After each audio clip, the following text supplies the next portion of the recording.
Bonjour la nation, je suis invité à une fête de mariage et moi je veux manger. J'adore la bouffe. Vous savez, le mariage n'est pas une course. On ne se marie pas parce qu'on a 30 ans. On ne se marie pas parce qu'on a 35 ans. On ne se marie pas parce qu'il faut avoir un homme ou une femme dans sa vie. On ne se marie pas pour bondir une alliance. On ne se marie pas parce que toutes les copines sont mariées et vous voulez les inviter chez vous à la maison. On ne se marie pas pour prouver à un ex que vous êtes marié et qu'il vous a raté. Aïe aïe aïe. On ne se marie pas pour mettre les belles photos sur Facebook, en couple, mariés. Beaucoup sont mariés, très peu sont heureux. Beaucoup sont en couple, très peu sont amoureux. J'aimerais poser une question. Pourquoi vous vous mariez?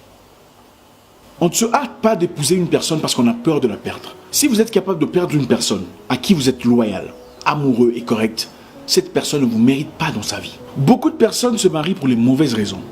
Une femme africaine au Canada quitte son mari et va faire un enfant avec le meilleur ami de son mari. Et le meilleur ami de son mari est marié. Elle l'a fait pourquoi? Pour prouver à son mari, pour faire mal à son ex. Une autre en France quitte son fiancé camerounais après une année de relation parce qu'il lui a demandé de patienter un tout petit peu avant de se marier. Elle va se mettre avec un autre gars de 50 ans. Un an plus tard, elle divorce. Elle dit non, c'est pas la même chose, c'est pas le même sentiment. Elle divorce avec un enfant. Pourquoi t'es-tu marié? Beaucoup sont mariés, très peu sont heureux. Le mariage aujourd'hui est devenu un système de survie, un système de cohabitation. Ah, c'est quelqu'un de bien, il travaille, j'aurais pas besoin de travailler avec lui, j'aurais une vie paisible avec lui. Il y a toujours des raisons, des avantages qu'on cherche. Vous savez, il y a une très grande similarité entre l'hôtel et la prison. À l'hôtel, il y a un lit, une douche, une toilette. En prison aussi, un lit, une douche, une toilette. Mais la différence, c'est le sentiment que vous avez autour d'eux. Le sentiment que vous avez à l'hôtel est différent du sentiment que vous avez en prison. De même pour le mariage. Votre mariage peut vous donner le sentiment que vous avez quand vous êtes dans un hôtel exotique ou le sentiment que vous avez quand vous êtes en prison où ça pue de l'urine. Si vous vous mariez pour les mauvaises raisons, vous n'avez que deux possibilités. Être malheureuse pour le reste de votre vie et avoir l'impression d'être abusée à chaque fois que votre mari vous fait l'amour, ou divorcer à 45 ans. Dans le passé, les femmes étaient pressées de se marier parce que, dans le passé, l'homme remplissait le devoir exclusif financier de la famille.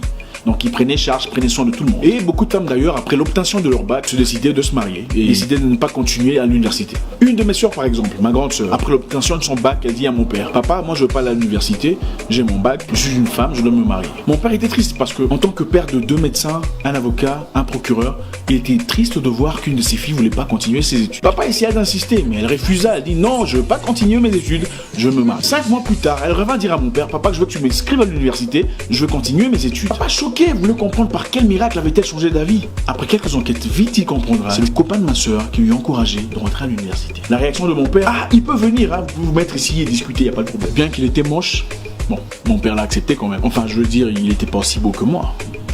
Si ma soeur voit cette vidéo, elle va me tuer. Ah, Yaya Bosilikate, Yaya, Nantine le Code dans Western. Non, vous n'avez pas besoin d'un homme dans votre vie. Vous avez besoin d'un homme qui vous bâtit, un homme qui vous reconstruit, un homme qui vous aide à devenir la personne que vous êtes censé devenir, un homme qui investit dans votre vie, un homme pour qui vous êtes une priorité. Vous avez besoin d'un homme ou une femme qui vous aidera à aboutir à vos objectifs. L'objectif du mariage, c'est pas seulement faire l'amour chaque soir et être jaloux. Si votre rêve est de devenir écrivain, motivateur, entrepreneur, votre partenaire est censé vous aider à aboutir à ces objectifs. Vous ne pouvez pas chacun avoir des objectifs différents. Pourquoi êtes-vous ensemble? Deux personnes ne peuvent pas marcher ensemble s'ils ne s'entendent pas. C'est clair. On ne se marie pas à une personne parce qu'il est beau, il est grand, il a l'argent, parce qu'elle est belle, elle est jolie, elle est élégante, elle a des derrières hollywoodiennes. On se marie à une personne parce qu'elle a une direction. Il y a compatibilité, il y a équilibre de quotient intellectuel. On se marie d'abord parce qu'il y a l'amour et loyauté, amitié entre les deux. On se met avec une personne jusqu'au point où on sent qu'on ne peut plus vivre sans elle. Alors là, on se marie. Vous entendrez certaines filles dire: ah, il est venu, il m'a dragué, il m'a dit qu'il voulait m'épouser. Attendez, s'il vous plaît. Il t'a dragué pour la première fois, il veut t'épouser?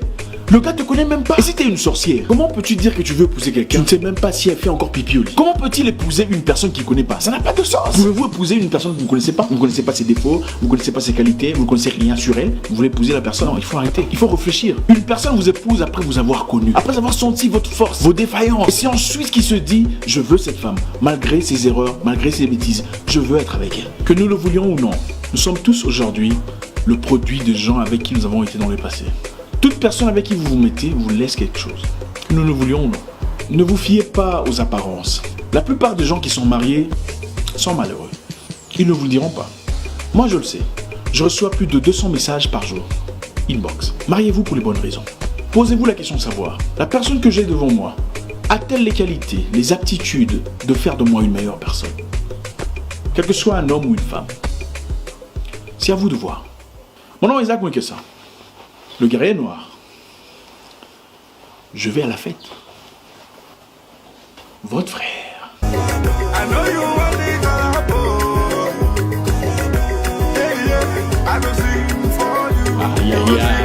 y a notre... La collabo, she wants to collabo, yeah.